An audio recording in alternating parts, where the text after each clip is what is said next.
technology has taken a completely new turn with the development of the hollow axis by ITS Technologies.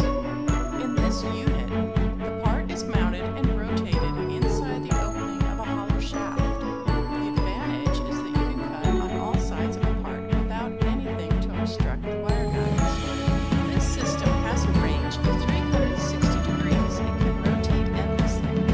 The opening of the hollow shaft has a diameter of 115 millimeters to allow for parts up to 4.5 inches across.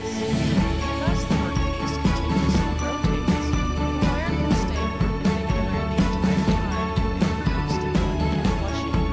The hollow shaft makes it possible to cut right to the part center without any problem. This example shows how indexing can be used to cut holes in the dome that each have a different orientation. You can see how the wire has unobstructed access to all the locations.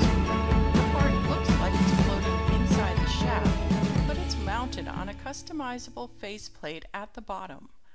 Parts don't have to be round like the example here. You can cut any shape as long